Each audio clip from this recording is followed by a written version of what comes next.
اللہ کے پاس جا کر تو فیصلہ لے گا نہیں، اللہ کے پاس تو مرنے کے بعد ہی جائے گا نا، زندگی میں اللہ کے پاس کیسے کوئی چلا جائے گا اللہ کی کورٹ میں فیصلہ لے گا اپنا مقدمہ لے کر کے؟ اس کا ایک ہی طریقہ ہے، اللہ کی طرف یعنی اللہ کی کتاب کی طرف، اور اللہ کی طرف یعنی اللہ کے رسول کے فرامین کی طرف، جنہوں نے اللہ کے احکام کو پہنچایا قرآن کی شکل میں اور سنت کی شکل میں، تو کتاب اور سنت کے ذریعے سے اس کا فیصلہ ہوگا اختلاف کی شکل میں۔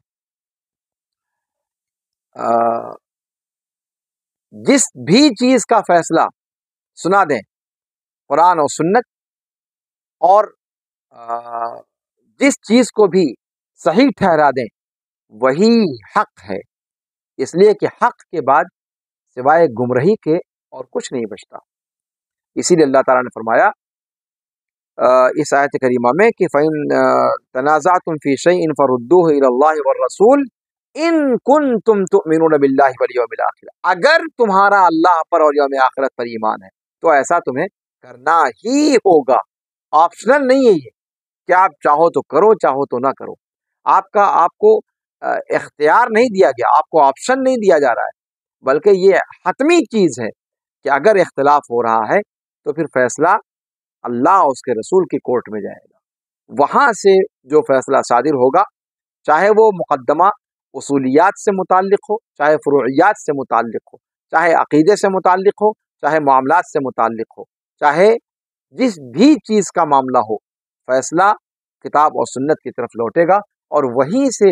جو بھی فیصلہ ہوگا وہی فیصلہ حق ہوگا، اس کے علاوہ جتنے بھی اقوال ہوں گے وہ سب مردود ہوں گے، اس لیے کہ حق کے بعد سوائے گمراہی کے کچھ نہیں بچتا۔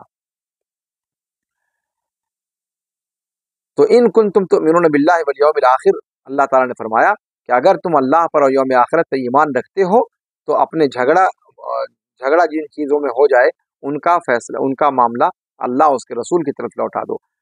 یعنی اپنے جھگڑوں میں فیصلہ اور اس قضیے کو کتاب و سنت کی طرف لوٹاؤ۔ جو ان کی طرف نہیں لوٹاتا،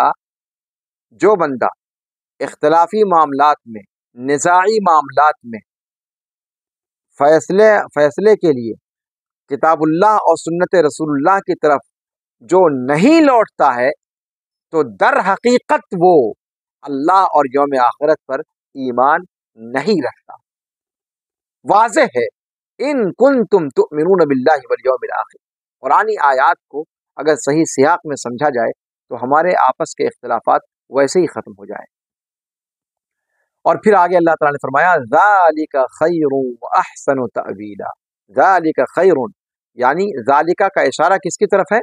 یعنی اللہ کی کتاب اور اس کے رسول کی سنت کو حکم بنانا یہ بہتر ہے، ان کی طرف رجوع کرنا اپنے معاملات کے فیصلے کے لیے یہ زیادہ بہتر ہے۔ وَأَحْسَنُ تَأْوِيلًا، یعنی بہتر ہے انجام کے اعتبار سے، معال کے اعتبار سے، جیسا کہ امام سدی نے تفسیر میں اس کی تفسیر میں کہا ہے، اور مجاہد رحمہ اللہ نے کہا کہ وَأَحْسَنُ جَزَاءً، اور وہ بہترین ہے بدلے کے اعتبار سے، اور وہ بھی تقریباً اسی معنی میں ہے۔ قرآن کریم کے اندر ڈھیر ساری آیات ہیں جو کتاب و سنت کو مضبوطی سے تھام لینے کو واجب قرار دینے والے مفہوم کو بیان کرتی ہیں، اور کتاب و سنت کی طرف رجوع کرنے کو لازم ٹھہراتی ہیں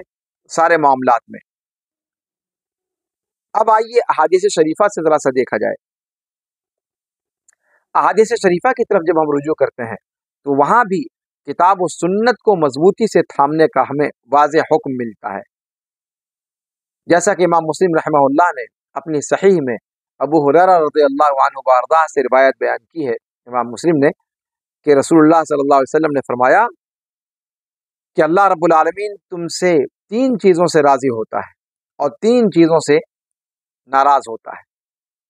تم سے خوش ہوتا ہے اس بات سے کہ تم اسی کی عبادت کرو، اس کے ساتھ عبادت میں کسی کو ساجھی اور شریک نہ ٹھہراؤ، اور اس بات سے کہ تم اللہ کی رسی کو مل کر مضبوطی سے تھام لو، آپس میں اختلاف و انتشار میں نہ پڑو۔ اور تیسری چیز، اور اس بات سے خوش ہوتا ہے کہ تم اپنے اپنے حکمرانوں کی خیر خواہی میں لگے رہو، اپنے اپنے حکمرانوں کی، ان لوگوں کی خیر خواہی میں لگے رہو جن کو اللہ رب العالمین نے تمہاری باغ ڈور سونپی ہے۔ اور تم سے 3 چیزوں سے ناراض ہوتا ہے۔ سب سے پہلی چیز قیل و قال، بہت زیادہ قیل و قال کرنا، چوں و چرا کرنا، اور بہت زیادہ اڑنگا لگانا، ادھر ادھر کی باتوں کا، اعتراضات کا پٹارا کھولنا، یہ سب سے بڑی پہلی چیز ہے جس سے اللہ رب العالمین ناراض ہوتا ہے۔ دوسری چیز کثرت السوال، بہت زیادہ سوال کرنا، بہت زیادہ سوال کرنا، اس سے بھی اللہ رب العالمین ناراض ہوتا ہے۔ وَإِضَاعَةُ الْمَال، اور اپنے مال کو اللے دللے اڑانا، یہ تیسری چیز ہے جس سے اللہ رب العالمین ناراض ہوتا ہے۔ امام مسلم نے اپنی صحیح کے اندر اس روایت کو نقل کیا ہے، 1715 نمبر کی حدیث ہے یہ۔ اسی طریقے سے جابر بن عبداللہ الانصاری رضی اللہ عنہ وارضاہ سے روایت ہے کہ اللہ کے رسول صلی اللہ علیہ وسلم نے فرمایا کہ میں تم میں اس چیز کو چھوڑے جا رہا ہوں کہ جب تک تم اسے مضبوطی سے تھامے رہو گے ہرگز ہرگز گمراہ نہیں ہوگے میرے بعد۔ اور وہ کیا ہے؟ اللہ کی کتاب اور میری سنت۔ اللہ کے رسول صلی اللہ علیہ وسلم نے فرمایا کہ وہ چیز جس کو تھامے رہنے سے ہرگز ہرگز تم گمراہ نہیں ہوگے، وہ کیا ہے؟ اللہ کی کتاب اور میری سنت۔ یہ روایت امام مالک نے اپنی موطا کے اندر نقل فرمائی ہے، دوسری جلد 899 نمبر صفحہ پر یہ روایت ان کے ہاں موجود ہے۔ اسی طریقے سے عرباد بن ساریہ رضی اللہ عنہ وارضاہ کی روایت میں ہے کہ آپ صلی اللہ علیہ وسلم نے فرمایا علیکم بسنتی وسنت الخلفاء الراشدین المہدیین من بعدی تمسکوا بها وعضوا علیہا بالنواجذ، عضوا علیہا بالنواجذ، فرمایا کہ تم پر لازم ہے، دیکھیے صیغہ کیسا اللہ کے رسول صلی اللہ علیہ وسلم نے استعمال فرمایا، علیکم، تمہارے اوپر لازم ہے کہ میری سنت کو اختیار کرو، لازم پکڑو، اور میرے ان خلفائے راشدین کی سنت کو لازم پکڑو جو ہدایت یافتہ ہیں اور رشد پر ہیں میرے بعد۔ تمسکوا بہا، ان کو مضبوطی کے ساتھ پکڑ لو، مضبوطی کے ساتھ تھام لو، سنتی و سنت الخلفاء الراشدین، یعنی میری سنت کو اور میرے خلفاء راشدین، اور خلفاء راشدین سے مراد ابو بکر، عمر، عثمان اور علی رضی اللہ عنہم وارضاہم اجمعین، خلفاء راشدین کا میری سنت کو مضبوطی سے تھام لو، اور میرے خلفاء راشدین جو ہدایت یافتہ ہیں میرے بعد، ان کی سنت کو مضبوطی سے تھام لو، وعضوا علیہا بالنواجذ، اور اپنے دانتوں سے مضبوطی کے ساتھ پکڑ لو کہ کوئی کتنی بھی طاقت لگا کر کے چھڑانا چاہے تو نہ چھڑا سکے۔ اور یہ عرباز کی روایت سنن نبی داؤد کے اندر موجود ہے، 5ویں جلد صفحہ نمبر 13، اور امام ترمذی نے اپنی سنن کے اندر اس کو نقل کیا ہے، 7ویں جلد صفحہ نمبر 438 پر۔ اسی طریقے سے اللہ کے رسول صلی اللہ علیہ وسلم نے اپنی سنت کو مضبوطی سے تھامنے والے جو لوگ ہیں اپنی امت میں سے، ان کو عظیم خوشخبری سنائی ہے، اور بہت بلند اور بڑی بشارت ان کو عطا فرمائی ہے، اور وہ اس عظیم مقصد کو بیان فرمایا ہے آپ نے کہ جس کا اس عظیم مقصد کی بشارت آپ نے دی ہے کہ جس کو ہر مومن جس کی جستجو میں رہتا ہے اور جسے پانا چاہتا ہے، ان تمام مومنوں میں سے جن کے دل میں رتی ماشا برابر بھی ایمان ہے، اور وہ کیا ہے؟ الفوز بالجنہ، جنت کی کامیابی، جنت کی بشارت۔ یہ بشارت ابو ہریرہ رضی اللہ تعالیٰ عنہ وارضہ کی حدیث میں آئی ہے۔ وہ فرماتے ہیں کہ اللہ کے رسول صلی اللہ علیہ وآلہ آلہ وصحبہ وسلم نے فرمایا کہ کل امتی یدخلون الجنت الا من ابا، میری پوری کی پوری امت جنت میں داخل ہوگی، بشارت، ساری کی ساری امت جنت میں داخل ہوگی، الا من ابا، سوائے اس بدبخت کے جس نے انکار کیا۔ قالوا ومن یابا یا رسول اللہ، صحابہ کرام رضوان اللہ علیہ مجمعین کو یقین نہیں آیا کہ کوئی انکار بھی کر سکتا ہے۔ فرمایا انکار کون کرے گا؟ کس بدبخت کا مقدر ستیہ ناش ہوا ہے کہ وہ انکار کرے گا؟ ومن یابا یا رسول اللہ، کون انکار کرے گا اے اللہ کے رسول صلی اللہ علیہ وسلم؟ آپ صلی اللہ علیہ وسلم نے جواب دیا من اطاعنی دخل الجنہ ومن عصانی فقد ابا، جس نے میری اطاعت کی وہ جنت میں داخل ہوگا، اور جس نے میری نافرمانی کی وہی وہ بدبخت ہے جس نے انکار کیا۔ تو آپ دیکھ رہے ہیں یہاں پر گویا اللہ کے رسول صلی اللہ علیہ وسلم کی نافرمانی کرنا جنت میں داخلے کا انکار ہے، جنت میں داخلے کا انکار ہے۔ صحابہ کرام کو اسی لیے تعجب ہوا تھا کہ جنت میں داخلے سے انکار کون بدبخت کر سکتا ہے، کون چاہے گا؟ وہاں دو ہی ٹھکانہ ہے، ایک جنت اور ایک جہنم۔ آپ تصور کر سکتے ہیں کہ کوئی جنت میں جانے کو چھوڑ کر جہنم کو اختیار کرنا چاہے گا؟ ادبی اور شعراء کے جو مجازی پیرائے ہوتے ہیں، چچا غالب جیسے کھسکے ہوئے بھٹکے ہوئے کمبخت ماروں کا معاملہ، ان کی بات چھوڑ دیں آپ کہ شاعری کی دنیا میں انسان والشعراء یتبعهم الغاوون الم تر انہم فی کل واد یہیمون، تو ان بدبختوں کی بات اگر چھوڑ دی جائے جو مدہوش ہوتے ہیں، ہوش میں بھی نہیں ہوتے، کوئی بھی جس کے اندر رتی ماشا برابر بھی کھوپڑی نام کی، عقل نام کی، مغز نام کی کوئی چیز اس کے دماغ میں اس کے پاس ہوگی کھوپڑی میں، وہ جنت میں جانے کا انکار کرے گا؟ یہی وجہ تھی، یہی تعجب صحابہ کرام کو ہوا تھا جب آپ نے فرمایا کہ میری ساری امت جنت میں جائے گی سوائے اس بدبخت کے جو جنت میں جانے کا انکار کرے۔ صحابہ کرام رضوان اللہ علیہ مجمعین کو اسی پر تعجب ہوا کہ بھئی جنت میں جانے سے کون انکار کر سکتا ہے؟ رانچی بھیجے جانے والا بندہ ہو تو چاہے وہ انکار کرے، سلیم الفطرت انسان جس کو اللہ نے عقل سلیم دی ہو وہ جنت سے انکار کیسے کر سکتا ہے؟ صحابہ کرام رضوان اللہ علیہ مجمعین کو اس بات پر نہایت درجہ تعجب ہوا، غایت درجہ تعجب ہوا، اور اس پر آپ نے جواب میں کیا فرمایا کہ جو شخص میری اطاعت کرتا ہے اس نے جنت میں داخلہ لے لیا، اور جس نے میری بات کو ماننے سے انکار کیا حقیقت یہ ہے کہ اس نے جنت کا انکار کیا، اس نے جنت کو قبول کرنے سے انکار کیا، اس نے جنت میں داخلہ لینے سے انکار کیا۔ اس کا مطلب یہ ہوا کہ جنت میں اگر داخلہ چاہیے، اور یہ اتنی عظیم بشارت ہے اور یہ اتنا عظیم مقصد زندگی ہے، اتنا عظیم ہدف ہے کہ ہر اہل ایمان، ہر کلمہ گو بندہ اپنے ذہن و دماغ میں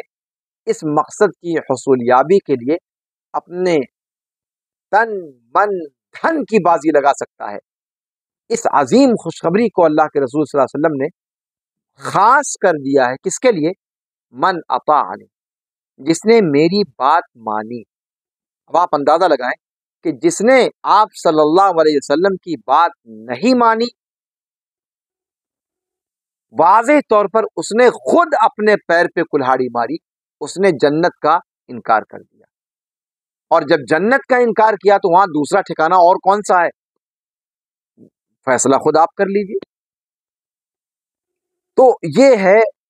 احادیث شریفہ میں آپ صلی اللہ علیہ وسلم کی اطاعت و فرما برداری اور قرآن و سنت کی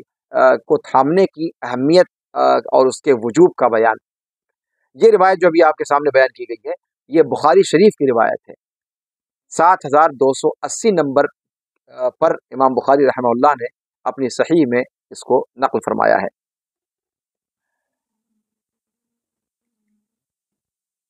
اسی طریقے سے انکار کا ایک پہلو یہ بھی ہے کہ جنت کا انکار نہ کرے۔ اس کا یہ معنی بھی لیا جا سکتا ہے کہ آپ صلی اللہ علیہ وسلم کی بات کو ماننے کا انکار کرے، اور صحابہ کو اس سے بھی تعجب تھا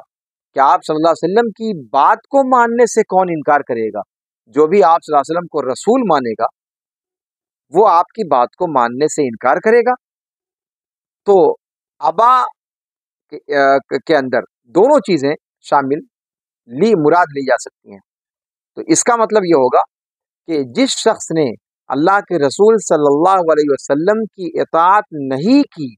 آپ صلی اللہ علیہ وسلم کی نافرمانی کی، اس نے آپ صلی اللہ علیہ وسلم کا انکار کیا۔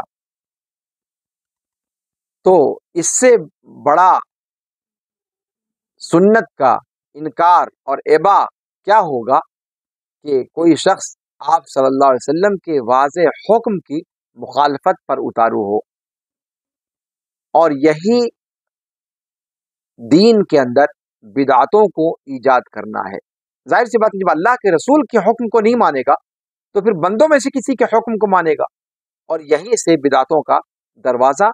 کھلتا ہے اور دین میں نئی چیزوں کو داخل کرنے کا دروازہ کھلتا ہے۔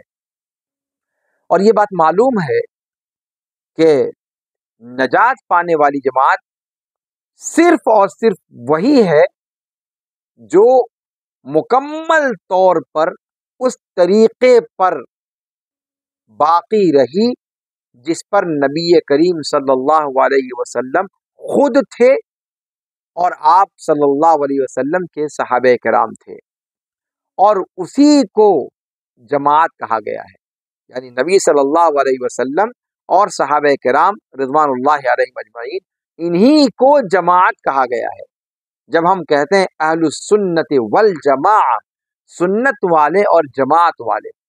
تو جماعت کا مطلب آپ صلی اللہ علیہ وسلم اور آپ صلی اللہ علیہ وسلم کے صحابہ کرام جس بھی عقیدے پر وہ تھے بعین ہی اسی عقیدے پر رہنا، اصول میں اور فروع میں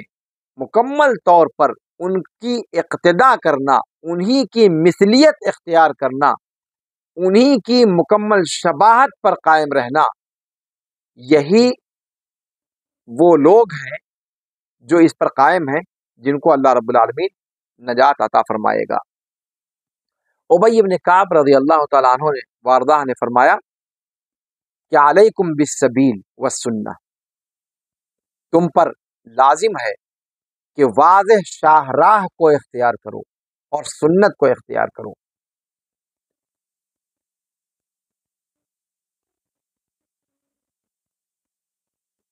اس لیے کہ کوئی بندہ ایسا نہیں ہے جو شاہراہ پر قائم ہو، سنت کی ڈگر پر قائم ہو، اللہ کو ذکر کرے، اس کی آنکھ بھر آئے اللہ کے ڈر سے، مگر اس کو جہنم کی آگ نہیں چھوئے گی۔ کوئی ایسا بندہ نہیں ہے جو شاہراہ پر قائم ہو اور سنت پر قائم ہو، اللہ کا ذکر کرتا ہے اس حال میں، اس خشیت کے ساتھ کہ اس کی آنکھیں بھر آتی ہیں، فتمسہ النار، ایسا ہو نہیں سکتا کہ ایسے شخص کو جہنم کی آگ چھو لے، ہرگز ہرگز بھی۔ اور راہ راست پر، روشن شاہراہ پر درمیان روی کے ساتھ قائم رہنا، سنت پر درمیان روی کے ساتھ قائم رہنا، یہ زیادہ بہتر ہے راستے پر اختلاف اور سنت میں اختلاف کر کے اجتہاد کے راستے کو اختیار کرنے سے۔ اب آئیے، جب اعتصام بالکتاب و سنہ کے وجوب کی دلیلیں اور اس کا مضمون قرآن و حدیث کی روشنی میں ہم نے سمجھ لیا، تو اب اگلے مرحلے میں ہم بدعتوں سے آپ صلی اللہ علیہ وسلم نے کیسے ڈرایا ہے اپنی امت کو، بدعتیں ہوتی کیا ہیں، اور آپ صلی اللہ علیہ وسلم نے اپنی امت کو کس درجہ اہتمام کے ساتھ ان سے ڈرایا ہے، اس کے بارے میں تھوڑی سی تفصیل دیتے ہیں۔ بدعت کہتے کس کو ہیں؟ بدعت یہ عربی زبان کا لفظ ہے۔ بدعت کہا جاتا ہے الاختراع علی غیر مثال سابق، کسی چیز کو ایجاد کرنا کسی سابقہ مثال کے بغیر، جس کی پہلے سے کوئی شبیہ، کوئی مثال موجود نہ ہو۔ اور اسی معنی میں اللہ رب العالمین کا قول ہے سورہ بقرہ کے اندر اور کئی جگہوں پر، بدیع السماوات والارض، آسمان اور زمین کو عدم سے وجود میں لانے والا، کسی سابقہ مثال کے بغیر۔ تو دیکھیں آپ یہاں پر بدیع اس آیت کریمہ میں جس معنی میں استعمال ہوا ہے، یہی معنی بدعت کا عربی زبان میں لغت اور ڈکشنری کے اعتبار سے ہوتا ہے۔ شرعی اعتبار سے بدعت کا معنی ہوتا ہے کہ وہ چیز جو کتاب و سنت کے مخالف ہو، یا سلف امت کے اجماع کے مخالف ہو، خواہ اس کا تعلق عقیدے سے ہو یا عبادات سے ہو، اور وہ دین میں نئی ہو، دین کے اندر اس کی کوئی اساس موجود نہ ہو۔ بدعت کی خطرناکی پر اب آئیے تھوڑی سی بات کر لی جائے۔ دین کے اندر نئی چیزوں کو ایجاد کرنا، بدعت کو ایجاد کرنا بہت خطرناک ہے، اور اس کے بہت زیادہ مضر اور منفی اثرات فرد پر بھی ہوتے ہیں اور سوسائٹی پر بھی ہوتے ہیں، بلکہ پورے کے پورے دین پر اس کا اثر پڑتا ہے، خواہ وہ اصول کا معاملہ ہو یا فروع کا معاملہ ہو۔ اس لیے کہ بدعت کہتے ہیں دین کے اندر نئی چیز کو ایجاد کرنا، اور اللہ رب العالمین کے اوپر یا اس کے حوالے سے کسی ایسی بات کو کہنا جو بغیر علم کے ہو اور بغیر کسی اساس کے ہو، شرعی دلیل کے بغیر ہو، جس کا اللہ رب العالمین نے حکم نہیں دیا۔ اور بدعت یہ انسان کے عمل کے رد کر دیے جانے کا سبب ہے، اور امت کے اندر انتشار پیدا کر دینے کا سبب ہے۔ بدعت کرنے والا شخص اپنا گناہ بھی ڈھوئے گا، اور جن لوگوں نے اس کی بدعت کو اختیار کیا ہے ان تمام لوگوں کے گناہوں کو اپنے اوپر لا دے گا۔ اسی طریقے سے بدعت یہ اللہ کے رسول جناب محمد الرسول اللہ صلی اللہ علیہ وسلم کو وہ عظیم اعزاز جو اللہ رب العالمین عطا فرمائے گا حوض کوثر کی شکل میں، بدعت کا رسیا اس حوض کوثر سے سیرابی بھی حاصل نہیں کر سکے گا، وہاں اس سے بھی وہ محروم کر دیا جائے گا۔ یہ بدعت کی خطرناکی ہے۔ سہل بن سعد الانصاری رضی اللہ عنہ وارضاہ سے روایت ہے، اور ابو سعید خدری رضی اللہ عنہ وارضاہ سے روایت ہے کہ رسول اللہ صلی اللہ علیہ وسلم نے فرمایا کہ میں حوض پر آگے پہنچ کر تمہارے لیے انتظام کرنے والا ہوں گا، جو بھی مجھ پر گزرے گا، میرے پاس سے گزرے گا، وہ حوض سے پیے گا، سیراب ہوگا، اور جس نے اس سے پی لیا وہ کبھی پھر دوبارہ پیاسا کبھی بھی نہیں ہوگا۔ میرے پاس کچھ لوگ لائے جائیں گے یا کچھ لوگ آئیں گے جنہیں میں پہچان رہا ہوں گا، اور وہ بھی مجھے پہچان رہے ہوں گے، پھر میرے اور ان کے درمیان حائل کر دیا جائے گا، ان کو مجھ سے دور کر دیا جائے گا۔ میں پکارتا رہ جاؤں گا کہ ارے رے رے رے میری امت کے لوگ ہیں، میری امت کے لوگ ہیں۔ کہا جائے گا کہ آپ کو نہیں پتا آپ کے بعد انہوں نے شریعت میں کیا کیا نئی چیزیں ایجاد کر لی۔ تو پھر میں کہوں گا دوری ہو، دوری ہو ایسے لوگوں کے لیے جنہوں نے میرے بعد میری شریعت کے اندر تغییر پیدا کر دیا، اس کو بدل دیا۔ یہ روایت متفق علیہ ہے، صحیح بخاری کے اندر 6583 اور 6584 نمبر پہ ہے، اور صحیح مسلم میں 2290 نمبر پہ یہ روایت موجود ہے۔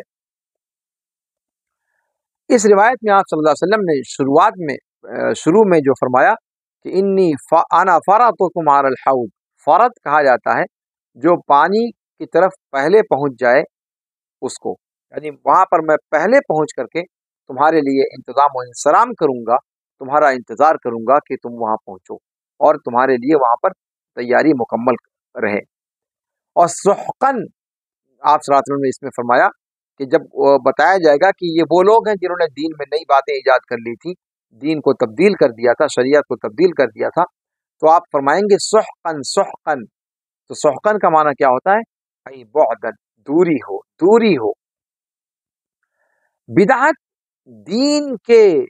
منور چہرے کو داغدار کر دیتی ہے، یا یوں کہہ لیں کہ دین کے روشن چودھویں کے چاند جیسے روشن چہرے کو گہن لگا دیتی ہے، اس کے جو واضح نشانات ہیں ان نشانات کو مٹا دیتی ہے۔ خلاصہ یہ ہے کہ بدعت نہایت خطرناک چیز ہے، مسلمانوں کے دین اور دنیا دونوں کے معاملے میں اس کا بڑا گہرا اثر پڑتا ہے۔ بدعت کے اسباب کیا ہوتے ہیں؟ کوئی بدعت ایجاد کرتا ہی کیوں ہے؟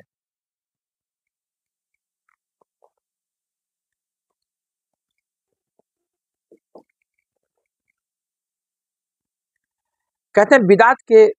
ڈھیر سارے اسباب ہیں، جن میں سے سب سے بڑا سبب یہ ہے کہ بندہ اللہ کی کتاب اور اللہ کے رسول صلی اللہ علیہ وسلم کی سنت کی معرفت سے دور ہے، قرآن اور سنت کا علم اس کے پاس نہیں ہے، اور نہ ہی سلف صالحین کے منہج سے وہ آگاہ ہے۔ اس کا مطلب یہ ہوا کہ بدعت ایجاد کرنے والا جاہل ہوتا ہے۔ شریعت کی اصطلاح میں اگر اسے قرآن کا علم نہیں ہے، اگر حدیث کا علم نہیں ہے، اگر سلف صالحین کے منہج کا علم نہیں ہے، تو ایسا بندہ عالم کہاں ہوا؟ اس کا مطلب یہ ہوا کہ بدعت کا سب سے بڑا سبب کیا ہے؟ قرآن اور سنت کی تعلیمات سے دوری اور سلف صالحین کے منہج سے ناآشنائی۔ یہ وہ معاملہ ہے جو شریعت کے مصادر سے ناواقفیت تک پہنچا دیتا ہے۔ شریعت جہاں سے لی جاتی ہے، شریعت کے جو سر چشمے ہیں، جو منبع ہے، جو سورس ہے،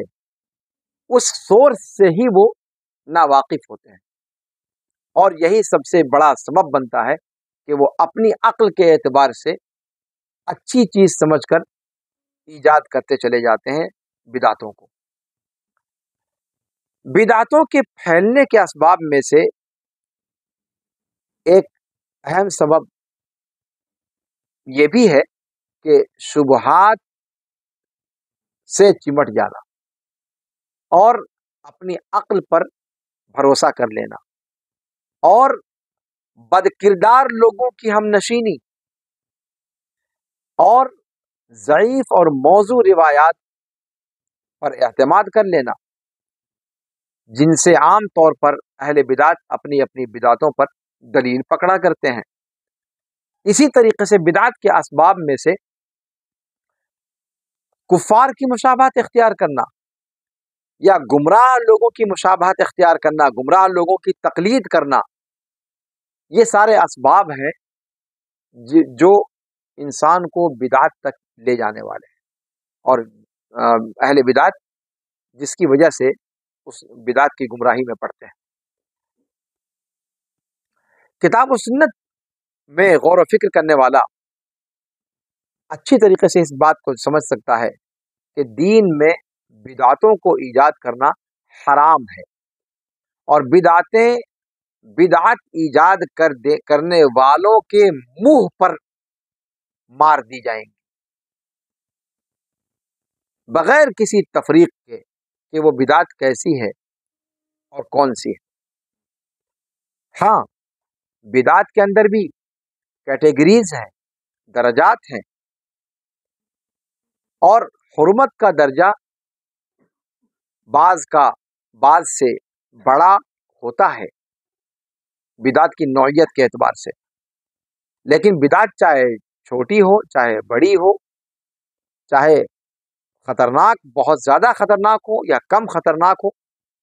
بدعت جو بھی ہے وہ ساری کی ساری بدعت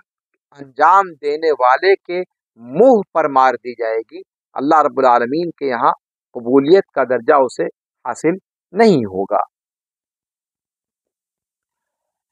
اور یہ چیز معلوم ہے کہ بدعتوں سے ممانعت اللہ کے رسول صلی اللہ علیہ وسلم کی احادیث شریفہ میں بہت واضح طور پر آئی ہوئی ہے، جن میں سے ایک روایت ہے، ایاکم ومحدثات الامور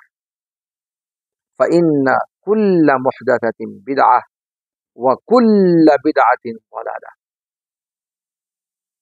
دین میں نئی باتوں کو ایجاد کرنے سے بچو، اس لیے کہ دین میں ہر نئی چیز بدعت ہے اور ہر بدعت گمراہی ہے۔ امام احمد نے مسند کے اندر جلد نمبر 1 صفحہ نمبر 435 پر، امام دارمی نے اپنی سنن میں پہلی جلد صفحہ نمبر 78، اور امام حاکم نے اپنی مستدرک میں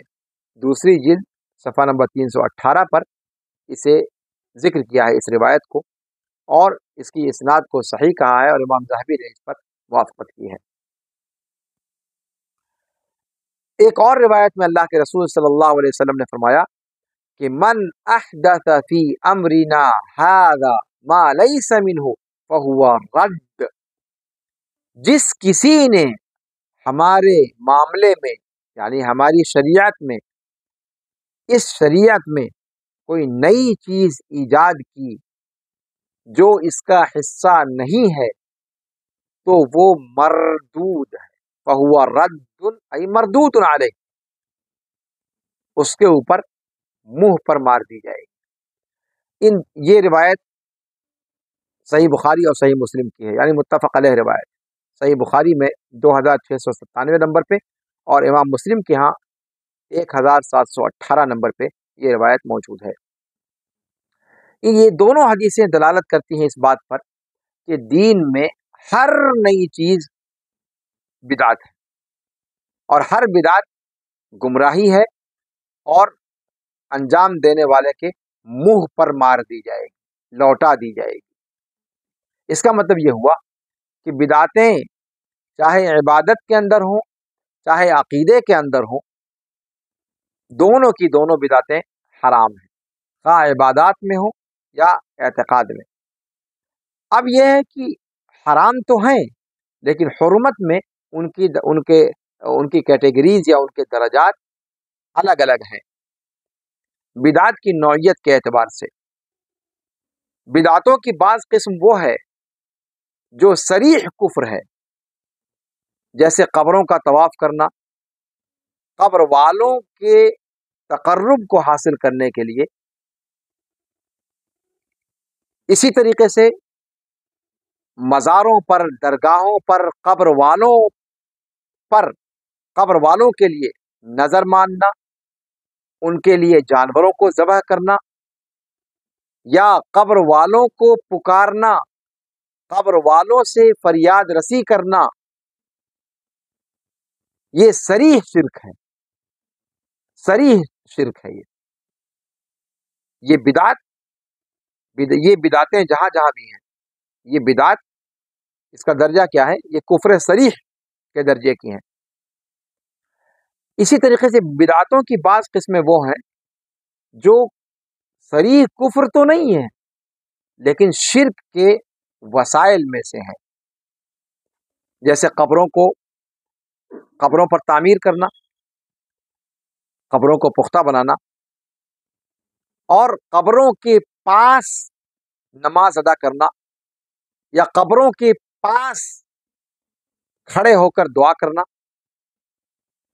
یہ ساری چیزیں بدعت ہیں، اور یہ وسیلہ الی الشرک ہے، یعنی شرک تک پہنچا دینے کا ذریعہ ہے، گرچہ ابھی شرک یہ ہوا نہیں ہے، لیکن اگر انسان اگر اس پہ مصر رہا تو آگے چل کر وہ شرک تک بھی پہنچ سکتا ہے۔ بدعت کی تیسری قسم وہ ہے جو فسق کے درجے میں ہوتی ہے اور معصیت کے درجے میں ہوتی ہے، جیسے ان عیدوں کو منانا جن عیدوں کا ذکر شریعت کے اندر نہیں آیا ہے۔ جیسے ہمارے بہت سارے بھائی، آپ جانتے ہیں کہ عید الفطر اور عید الاضحیٰ صرف دو عیدیں اہل اسلام کی ہیں، جیسا کہ اللہ کے رسول صلی اللہ علیہ وسلم نے فرمایا۔ ان دو تہواروں کے علاوہ، ان دو عیدوں کے علاوہ جتنی بھی عیدیں ہیں، چاہے وہ جس نام سے بھی ہوں اور جس ہستی کے ساتھ جوڑ کر منائی جاتی ہوں، وہ سب کی سب بدعت ہیں، اور وہ بدعت فسق اور معصیت کے درجے کی ہے۔ اسی طریقے سے وہ اذکار جو من گھڑت ہوں، یا اسی طریقے سے شادی بیاہ چھوڑ کر جو لوگ زندگی گزارنا چاہتے ہیں، ان کا جو طرز عمل ہے غیر قوموں سے مشابہت کی بنیاد پر، یا سورج میں کھڑے ہو کر دھوپ میں کھڑے کھڑے روزہ پورا رکھنا، اور اس حالت میں روزہ رکھنا کہ دن بھر دھوپ میں کھڑے رہیں گے، اس قسم کی جو شکلیں ہیں، یہ ساری کی ساری شکلیں بدعت ہیں، اور یہ بدعت فسق اور معصیت کے درجے کی ہے۔ تو دیکھا آپ نے کہ بدعت کے درجات ہیں، بعض بدعتیں کفر صریح ہیں، بعض بدعتیں شرک کے وسائل ہیں، اور بعض بدعتیں فسق اور معصیت کے قبیل سے ہیں۔ اور جو چیز مشترک ہے ان ساری اقسام میں وہ یہ کہ بدعت چاہے فسق اور معصیت ہو، چاہے وہ وسائل شرک میں سے ہو، شرک کے وسائل میں سے ہو، چاہے وہ کفر صریح ہو، یہ تینوں کی تینوں بدعت حرام ہے، اور ان بدعتوں کو بدعت کرنے والوں کے منہ پر مار دیا جائے گا، یہ اوپر قبولیت کے لیے نہیں اٹھایا جائے گا۔ اب آئیے آخری اسٹیج پر ہم پہنچ چکے ہیں، تیسرے مرحلے میں اختلاف و انتشار کی مذمت کو تھوڑا سا آپ کے سامنے اجاگر کرنے کی کوشش کرتے ہیں کہ اختلاف و انتشار کتنی بری چیز ہے شریعت میں۔ شریعت نے مختلف طریقوں سے آپس میں سر پھٹول سے منع کیا ہے، آپس میں اختلاف و انتشار سے روکا ہے، اور نہ صرف اختلاف و انتشار سے روکا ہے بلکہ اختلاف اور انتشار تک پہنچانے والے اسباب سے بھی منع کیا ہے۔ قرآن و سنت کے اندر ڈھیر سارے نصوص ایسے آئے ہوئے ہیں جو اختلاف و انتشار سے روکتے ہیں اور اس کے برے انجام کو بیان کرتے ہیں، اور اس بات کو بیان کرتے ہیں کہ اس دنیا میں اللہ رب العالمین کی مدد کو بندوں سے چھیننے والی سب سے بڑی چیزوں میں سے اختلاف و انتشار ہے۔ اللہ رب العالمین کی مدد شامل حال نہیں ہوتی، اللہ کا عذاب آتا ہے، رسوائی ہوتی ہے، اور آخرت میں جو منہ کالا ہونا ہے وہ تو ہوگا ہی۔ اللہ رب العالمین نے فرمایا سورہ آل عمران آیت نمبر 105 سے 107 تک میں کہ وَلَا تَكُونُوا كَالَّذِينَ تَفَرَّقُوا وَاخْتَلَفُوا مِن بَعْدِ مَا جَاءَهُمُ الْبَيِّنَاتُ وَأُولَئِكَ لَهُمْ عَذَابٌ عَظِيمٌ يَوْمَ تَبْيَضُّ وُجُوهٌ وَتَسْوَدُّ وُجُوهٌ فَأَمَّا الَّذِينَ اسْوَدَّتْ وُجُوهُهُمْ أَكَفَرْتُمْ بَعْدَ إِيمَانِكُمْ فَذُوقُوا الْعَذَابَ بِمَا كُنْتُمْ تَكْفُرُونَ وَأَمَّا الَّذِينَ بَيَضَّتْ وُجُوهُهُمْ فَفِي رَحْمَةِ اللَّهِ هُمْ فِيهَا خَالِدُونَ۔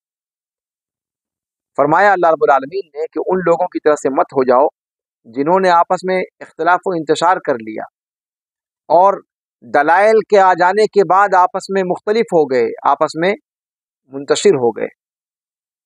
یہی وہ لوگ ہیں جن کے لیے بڑا عذاب ہے اس دن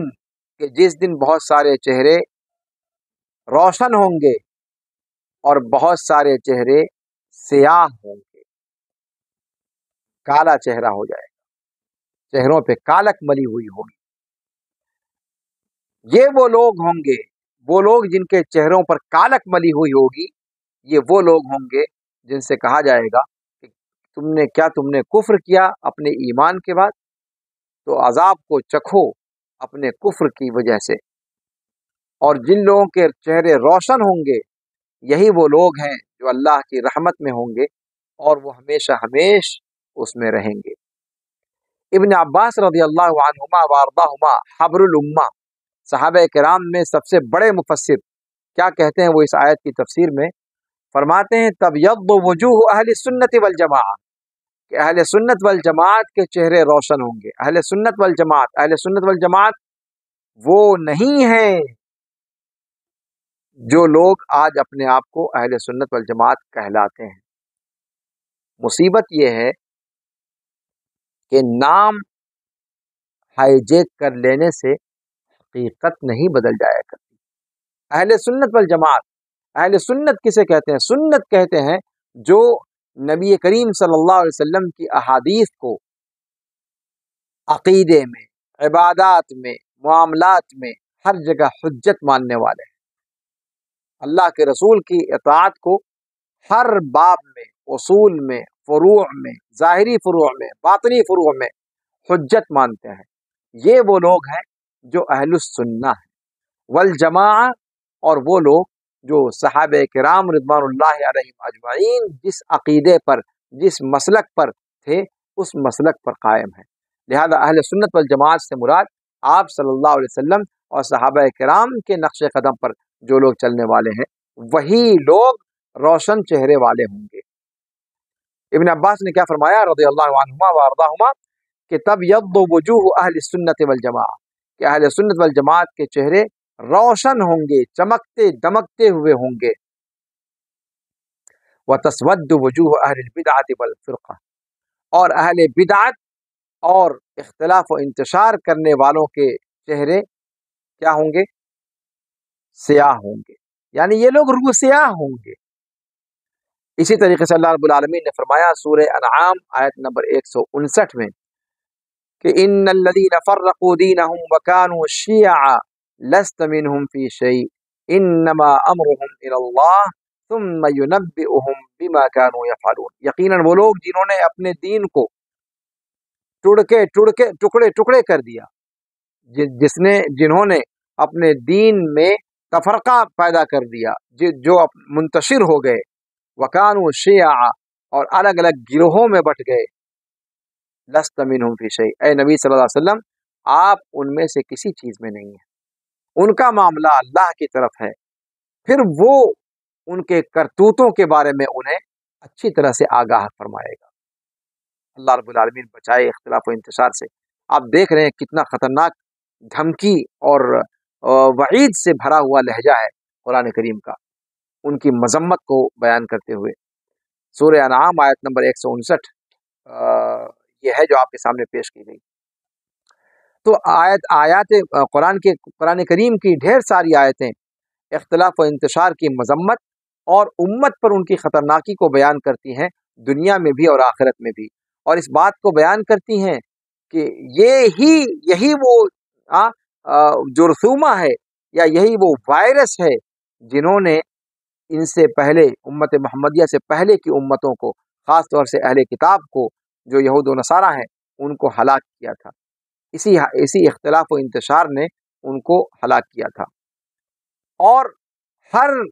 اور لوگوں میں ہر قسم کے انحراف کا سب سے بڑا سبب اختلاف و انتشار ہے. احادیث شریفہ کی طرف اگر آپ آئیں تو آپ دیکھیں گے کہ احادیث شریفہ کے اندر بھی اختلاف و انتشار اور فرقہ بندی کی مذمت وارد ہے، اور مل جل کر رہنے اور اتحاد و اتفاق پر ابھارنے کے مضمون پر مشتمل حدیثیں اللہ کے رسول صلی اللہ علیہ وسلم سے وارد ہیں. انہی میں سے وہ روایت ہے جس کو امام احمد رحمہ اللہ اور ابو داؤد رحمہ اللہ نے معاویہ رضی اللہ عنہ وارضاہ سے روایت کرتے ہوئے فرمایا ہے کہ ایک مرتبہ وہ کھڑے ہوئے اور کہا کہ آگاہ رہو. اللہ کے رسول صلی اللہ علیہ وسلم ہم میں ایک مرتبہ کھڑے ہوئے اور کہا کہ آگاہ رہو، تم سے پہلے جو لوگ تھے اہل کتاب وہ 72 فرقوں میں بٹ گئے، اور یہ امت یعنی امت محمدیہ عنقریب 73 فرقوں میں بٹ جائے گی. ان میں سے 72 فرقے جہنم میں ہوں گے اور صرف ایک جنت میں ہوگا، اور وہی ہے جو جماعت ہے. یعنی جو جماعت ہے صرف وہی جنت میں جائیں گے، اور ان سے نکل کر فرقے جتنے باقی بنے وہ سارے کے سارے 72 جہنم میں جائیں گے. اس کی تفصیل عقیدے کی کتابوں میں بیان کی گئی ہے کہ جہنم میں جانے کا مطلب یہ نہیں ہے کہ وہ عبدالآباد کے لیے جہنم میں جائیں گے، بلکہ اپنی بدعتوں کے اعتبار سے وہ جہنم میں اپنی معصیتوں کے اعتبار سے، اپنی بدعتوں کے اعتبار سے،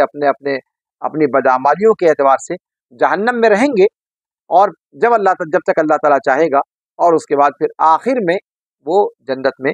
پہنچیں گے. اللہ رب العالمین کلمہ گو میں سے کسی کو جہنم میں عبدالآباد کے لیے نہیں رکھے گا، ان کو نکال کر کے جنت میں اللہ رب العالمین پہنچائے گا. لیکن اول وہلہ میں، شروعات میں پہل وہ لوگ جنت میں داخل نہیں ہوں گے. تو اس میں اللہ کے رسول صلی اللہ، یہ روایت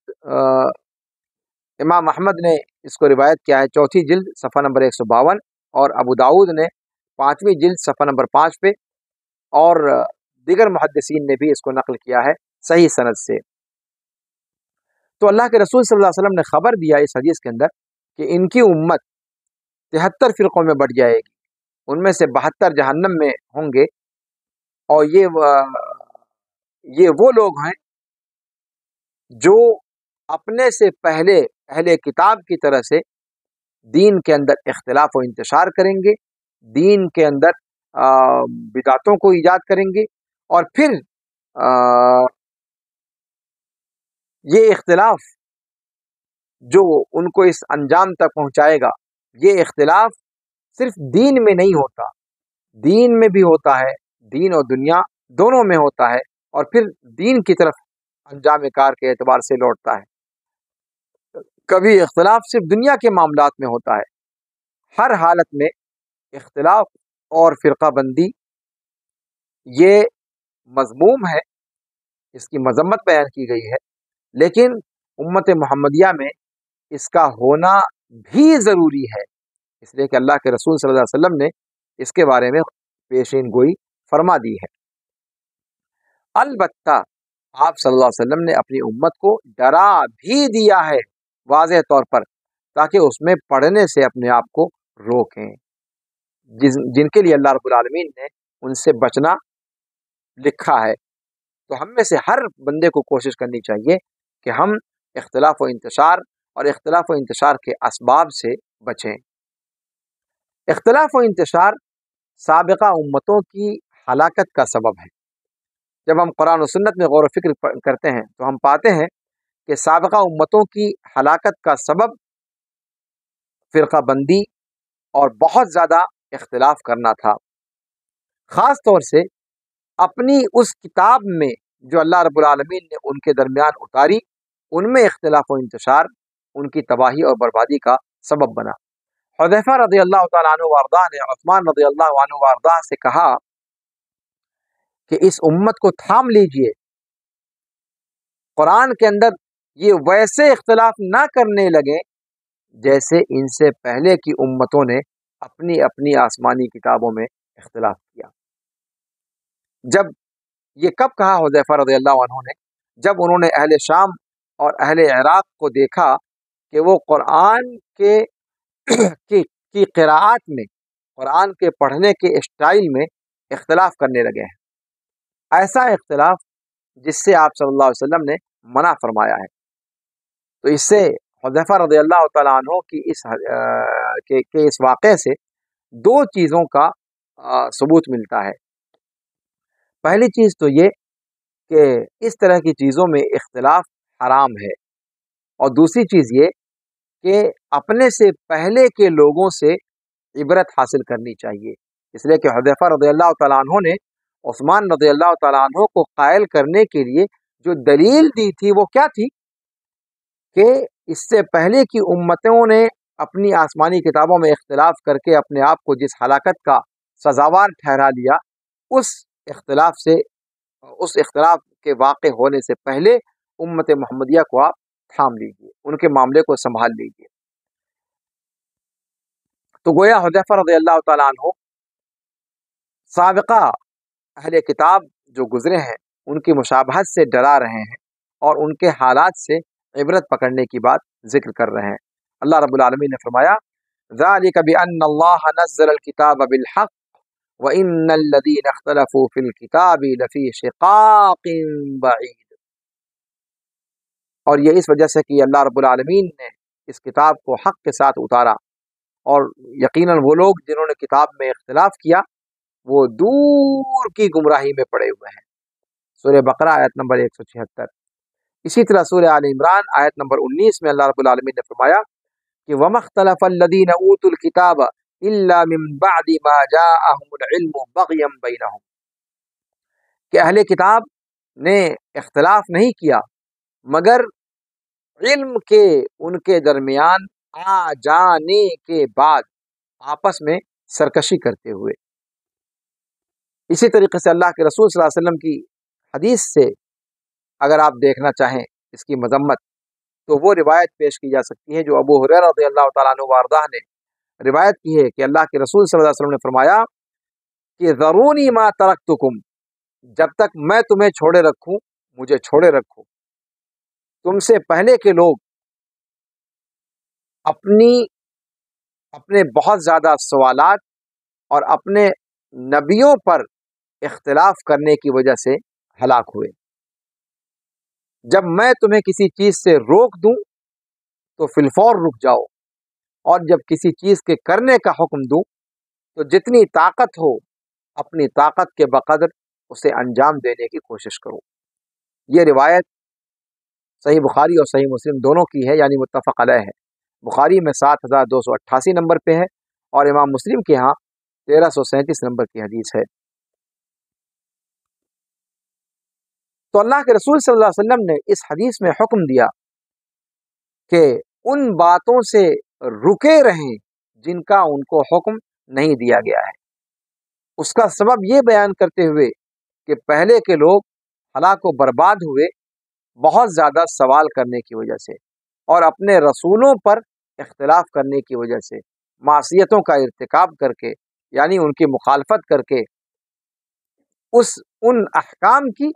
جو ان کے انبیاء انہیں دیتے تھے۔ تو اپنے انبیاء کے احکام کی نافرمانی کر کے، معصیت کا ارتکاب کر کے، اور اپنے رسولوں سے اختلاف کر کے وہ ہلاکت کے مستحق قرار دیے گئے تھے۔ یہاں پر ذرا سا ہم رکنا چاہیں گے کہ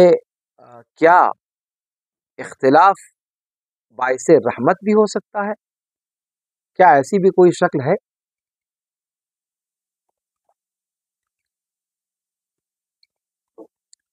بہت سارے جنٹل مین جو اپنے آپ کو علماء کہتے ہیں، وہ بسا اوقات اس طرح کی چیزیں کہتے ہیں کہ اختلاف رحمت ہے، اختلاف رحمت ہے۔ آئیے اس مقولے کی حقیقت کو ذرا سا دیکھتے ہیں۔ بعض لوگ یہ دعویٰ کرتے ہیں کہ اختلاف رحمت ہے، ان کی دلیل ایک من گھڑت موضوع روایت ہے جس کے الفاظ ہیں اختلاف امتی رحمت، کہ میری امت کا اختلاف رحمت ہے۔ یہ قول مردود ہے کتاب و سنت کی واضح اور صریح دلیلوں کی روشنی میں، اور عقل کی بنیاد پر، یعنی نقل اور عقل دونوں ہی اس کے خلاف ہیں۔ آیات اور احادیث میں سے بہت بڑی تعداد آپ کے سامنے اس سے پہلے پیش کی گئی اس کی ممانعت اور اس کی مذمت میں، اور آیات اور احادیث میں جو اس سے پہلے ذکر کی گئی کفایہ ہے، مزید کسی دلیل کے بیان کرنے کی ضرورت نہیں ہے کہ اختلاف قابل مذمت ہے، اس کے اندر خیر کا کوئی پہلو نہیں، وہ صرف اور صرف شر محض ہے۔ بلکہ قرآن کریم کی دلالت واضح طور پر اس بات پر ملتی ہے کہ اختلاف اور رحمت یہ دونوں ایک دوسرے کا اپوزٹ ہیں، ایک دوسرے کا ضد ہیں، یہ دونوں اکٹھا ہو ہی نہیں سکتے، جیسے دن اور رات اکٹھا نہیں ہو سکتے، جیسے روشنی اور تاریکی اکٹھا نہیں ہو سکتے، ویسے ہی اختلاف اور رحمت ان میں دونوں میں آپس میں اللہ رکھے کا بیر ہے، یہ دونوں اکٹھا ہو ہی نہیں سکتے۔ اللہ رب العالمین نے فرمایا سورہ ہود آیت نمبر 118 اور 119 میں کہ وَلَا يَزَالُونَ مُخْتَلِفِينَ إِلَّا مَن رَحِمَ رَبُّكَ، تو وہ برابر آپس میں اختلاف کی لعنت میں گرفتار رہے سوائے ان بندوں کے جن پر تیرے رب نے رحم کر دیا۔ وہ برابر اختلاف میں مبتلا رہے، وَلَا يَزَالُونَ مُخْتَلِفِينَ، برابر وہ لوگ اختلاف میں پڑے رہے سوائے ان کے جن پر تیرے رب نے رحم کر دیا۔ یہاں آپ دیکھ رہے ہیں کہ اختلاف اور رحمت دونوں کو ایک دوسرے کے اپوزٹ کے طور پر اللہ رب العالمین نے ذکر کیا ہے، یعنی جو اختلاف میں پڑے وہ اللہ کی رحمت میں نہیں آئے، جو اللہ کی رحمت میں آئے وہ اختلاف میں نہیں پڑے۔ آپ دیکھ رہے ہیں کتنی صریح آیت ہے، اتنی صریح آیت کے ہوتے ہوئے کوئی کیسے تصور بھی کر سکتا ہے کہ اختلاف باعث رحمت ہے؟ حاشا و کلا، دنیا ادھر کی ادھر ہو جائے، ایسا ممکن ہی نہیں ہے کہ اختلاف باعث رحمت ہو۔ اس دعویٰ کے کرنے والوں نے جس حدیث سے استدلال کیا ہے آپ کے سامنے اس کی وضاحت کر دی گئی کہ وہ حدیث ہے ہی نہیں، وہ موضوع روایت ہے، کسی بھی حال میں اس کا مضمون نہ تو سند کے اعتبار سے، نہ تو متن کے اعتبار سے، نہ تو نقل کے اعتبار سے، نہ تو عقل کے اعتبار سے کسی طور پر درست نہیں ہے۔ حدیث کی کتابوں میں سے کسی بھی کتاب کے اندر وہ روایت موجود نہیں ہے، اور صرف اس کا کسی حدیث کی کتاب میں نہ ہونا ہی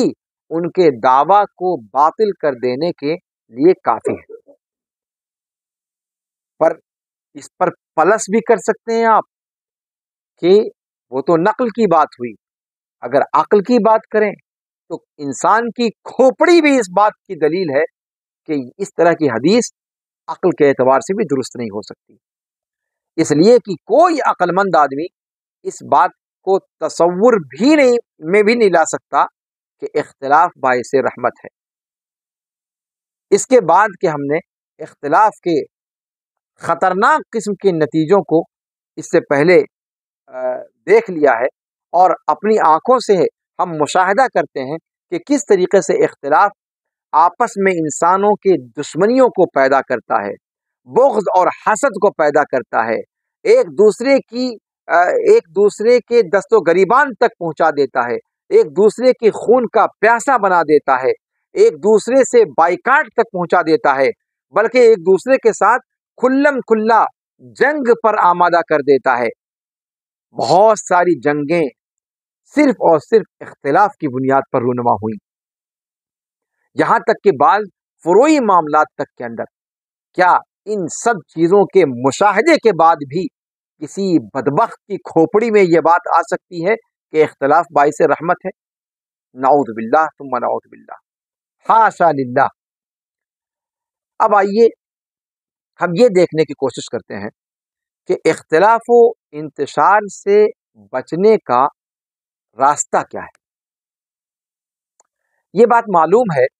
کہ نجات پانے والی جماعت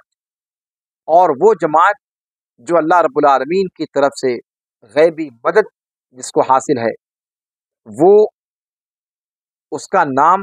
حدیث کے اندر الجماعہ آیا ہے، الجماعہ۔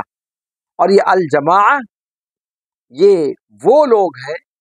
جو نبی کریم صلی اللہ علیہ وسلم اور آپ کے صحابہ رضوان اللہ علیہم اجمعین کے منہج پر چلنے والے ہیں، اس سے سرے منہ انحراف کرنے والے نہیں ہیں،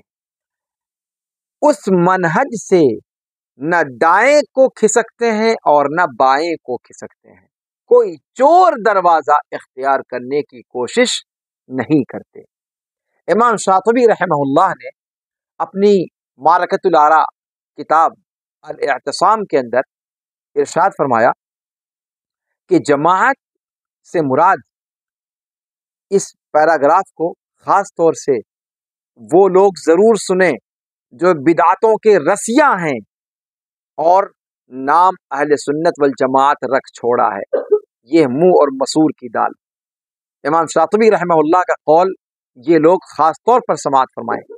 امام شاطبی رحمہ اللہ نے کتنی قیمتی بات فرمائی ہے، کہتے ہیں کہ جماعت وہ ہے جو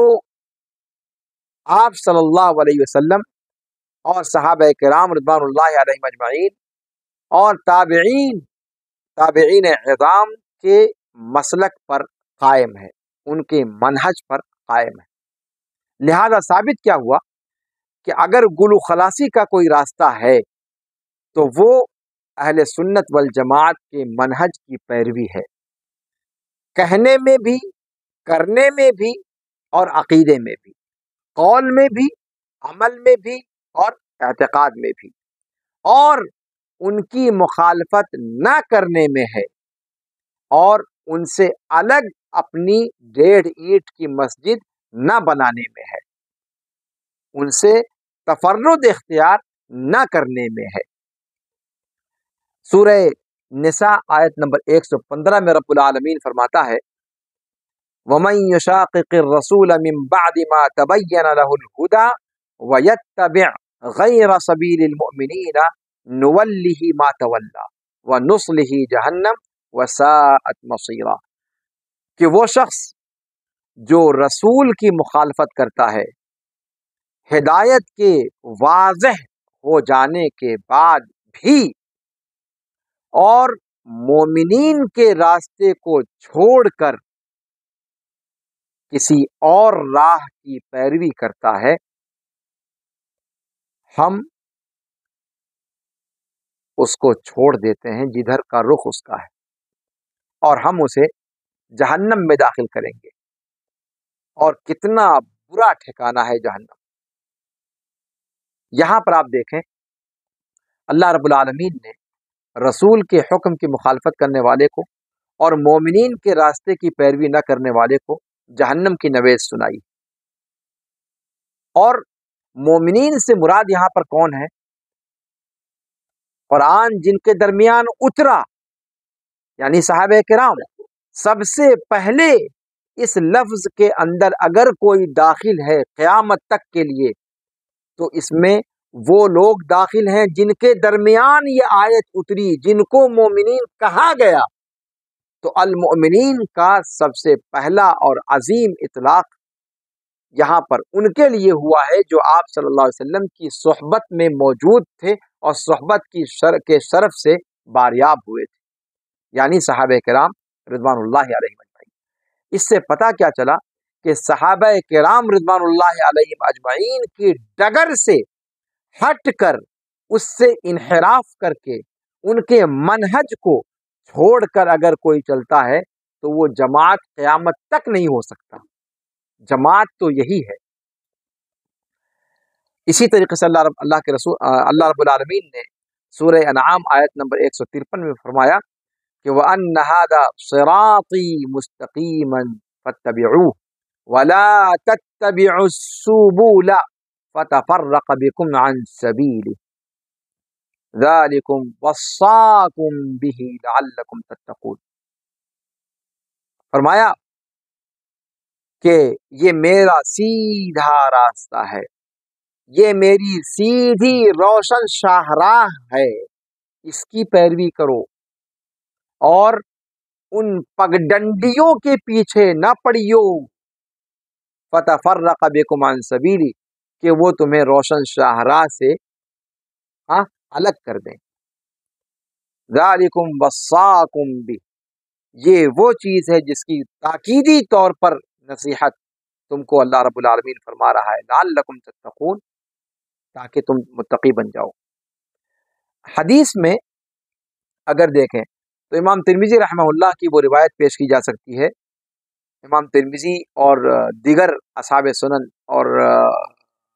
صحاح نے اس کو ذکر کیا ہے. عبداللہ بن عمر رضی اللہ عنہما وارضاہما سے روایت ہے، وہ اللہ کے رسول صلی اللہ علیہ وسلم سے روایت بیان کرتے ہوئے کہتے ہیں کہ لا تجتمع امتی علی ضلالہ، او قال لا تجتمع امت محمد صلی اللہ علیہ وسلم علی ضلالہ وید اللہ علی الجماعہ. فرمایا کہ میری امت گمراہی پر اکٹھا نہیں ہو سکتی، گمراہی پر اتفاق نہیں کر سکتی. آپ نے میری امت فرمایا یا فرمایا کہ محمد صلی اللہ علیہ وسلم کی امت گمراہی پر اکٹھا نہیں ہو سکتی، متحد نہیں ہو سکتی. اور اللہ کا ہاتھ جماعت پر ہے. یہاں بھی آپ دیکھیں کہ جماعت کا لفظ استعمال کیا گیا ہے اور جماعت سے مراد صحابہ کرام رضوان اللہ علیہم اجمعین اور تابعین اعظام ہیں. یہ روایت امام ترمذی نے جلد نمبر 4 صفحہ نمبر 466 پر ذکر کی ہے اور دیگر محدثین نے بھی اس کو نقل کیا ہے صحیح سند سے. ان تمام تفصیلات کے بعد اب آئیے ہم اپنی گفتگو کا اختتام اس بات پر کرتے ہیں کہ نجات کا راستہ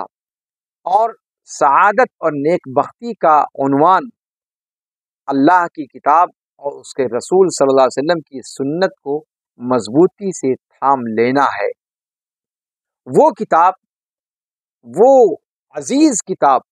کہ جس میں کہیں سے کوئی باطل چیز نہیں آ سکتی، نہ اس کے سامنے سے نہ اس کے پیچھے سے، اور جو حکمت والے قابل تعریف اللہ رب العالمین کی طرف سے نازل کردہ ہے. اور اسی طریقے سے وہ اس سنت مطہرہ کو لازم پکڑنے میں ہے جو اللہ کے رسول صلی اللہ علیہ وسلم سے صحیح سندوں سے ثابت ہے. وہ رسول جو اپنی خواہشات نفس سے کبھی نہیں بولتے، وہ جو بھی بولتے ہیں وہ اللہ کی وحی ہوتی ہے جو ان پر کی جاتی ہے. تو یہی کتاب اور سنت دو چیزیں ہیں، اکیلے یہ دو مصدر ہیں جو اسلام کے عقیدے کو ثابت کرتے ہیں اور اسلام کی شریعت کو ثابت کرتے ہیں. ہر وہ منہج جو اس راستے سے کنارہ کش ہو یا اس راستے کو بائی پاس کر کے اختیار کیا جائے، وہ منہج گھاٹا والا منہج ہے، گھاٹے میں ڈالنے والا منہج ہے. اللہ کے رسول صلی اللہ علیہ وسلم کی احادیث کو مضبوطی سے تھامنا یہی مومنین کا راستہ ہے اور یہی اللہ رب العالمین کی خوشنودی تک پہنچانے کا اکلوتا ذریعہ ہے اور یہی مضبوط قلعہ ہے جس میں کوئی سیندھ نہیں ماری جا سکتی. اور یہی وہ منہج ہے جسے اللہ رب العالمین نے اس امت کے لیے محفوظ کر رکھا ہے بدعتیوں کی بدعتوں سے اور باطل پرستوں کی خانہ ساز گڑھی ہوئی چیزوں سے اور جاہلوں کی بے جا تعویلات سے اور غلو کرنے والوں کی تحریف سے۔ یہی وہ راستہ ہے جس کے ذریعے سے امت کا حال، امت کی حالت اسلام کے آغاز میں درست ہوئی، اور کوئی کامیابی، کوئی فلاح نہیں ہے مگر اسی کی طرف آج بھی اسی کی طرف رجوع کر کے وہ کامیابی اسی کی طرف رجوع کرنے میں ہے۔ امام دار الہجرہ امام مالک ابن انس رحمہ اللہ فرماتے ہیں کہ اس امت کا آخری گروہ یا آخری ٹکڑا یا آخری جتھا درستگی پر نہیں ہو سکتا یا انہیں درست نہیں کر سکتا مگر وہی چیز جو اس کے پہلے حصے کو جس نے اس سے پہلے والے حصے کو اس کے شروع کے حصے کو درست کیا، اور شروع کے لوگوں کو جس چیز نے درست رکھا وہ کتاب و سنت پر عمل ہے۔ مسلمانوں پر اس حوالے سے جو چیز واجب ہوتی ہے وہ یہ کہ اللہ کی کتاب اور اللہ کے رسول صلی اللہ علیہ وسلم کی سنت پر عمل کو لازم پکڑیں، سلف صالحین کے منہج کے مطابق، اور ان کا منہج اختیار کرنا ضروری ہے۔ جیسا کہ آپ کے سامنے آیت کریمہ جو سورہ نساء کی آیت نمبر 115 ذکر کی گئی، اس کے اندر اللہ رب العالمین نے صراحت کے ساتھ کہا ہے وَمَن يُشَاقِقِ الرَّسُولَ مِن بَعْدِ مَا تَبَيَّنَ لَهُ الْهُدَى وَيَتَّبِعْ غَيْرَ سَبِيلِ الْمُؤْمِنِينَ نُوَلِّهِ مَا تَوَلَّى وَنُصْلِهِ جَهَنَّمَ۔ تو یہاں غیر سبیل المؤمنین کہہ کر کے صحابہ کرام رضوان اللہ علیہم اجمعین اور تابعین اعظام جو ہمارے سلف ہیں ان کے منہج کو لازم پکڑنے کی بات کہی گئی ہے۔ تو مومنین کے راستے کی پیروی، اور مومنین سے مراد صحابہ اور ان کے متبعین ہیں، وہ سارے کے سارے ائمہ جو ہدایت یافتہ ہیں اور نجات کیا کہتے ہیں ائمہ کرام جنہوں نے اچھے انداز میں تابعین کی پیروی کی، ان سارے لوگوں کی پیروی اور ان سارے لوگوں کا راستہ ہے، یہی لوگ مومنین سے مراد ہیں،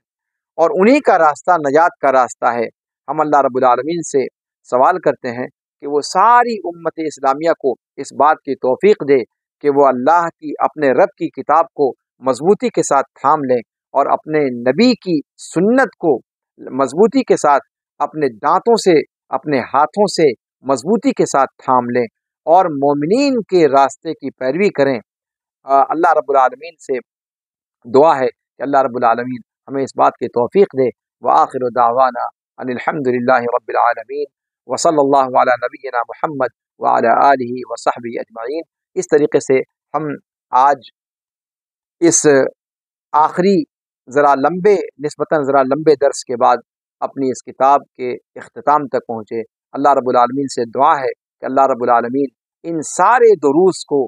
اس کتاب کے سارے دروس کو ہمارے لیے مفید ثمرآور بنائے۔ اللہ رب العالمین جو باتیں کہی گئی ہیں ان باتوں پر سب سے پہلے خود مجھے عمل پیرا ہونے کی توفیق عطا فرمائے، اس کے بعد جتنے بھی سامعین ہیں، جتنے بھی مشاہدین ہیں، یا جتنے بھی لوگ اس کو بعد میں سنیں گے، اللہ رب العالمین ان سب کی مغفرت فرمائے۔ اللہ رب العالمین اس کتاب کی تدریس کو اور اس کتاب کے مضمون کو ہمارے دلوں میں بیٹھا دے۔ اللہ رب العالمین اس کے مطابق ہمیں اپنا عقیدہ رکھنے کی توفیق عطا فرمائے، اس کے مطابق اپنی زندگی کے معاملات کو حل کرنے کی اللہ رب العالمین توفیق عطا فرمائے۔ اللہ رب العالمین ہمیں اہل سنت والجماعت میں سے بنائے۔ اللہ رب العالمین ہمیں اختلاف و انتشار کرنے والے لوگوں میں سے نہ بنائے۔ اللہ رب العالمین ہمیں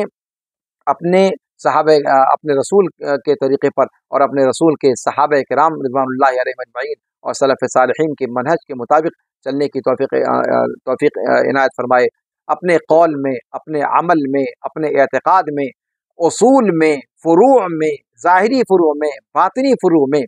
ان تمام کی تمام چیزوں میں یعنی کامل شریعت میں ہم صرف انہی کو اپنا مطمح نظر بنائیں، اور انہی کی تعلیمات